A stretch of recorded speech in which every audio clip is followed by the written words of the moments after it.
Talagsaon nga higayon, latason ang tanang mga hagit o kaguol.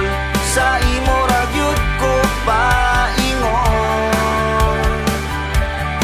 ug sa tanan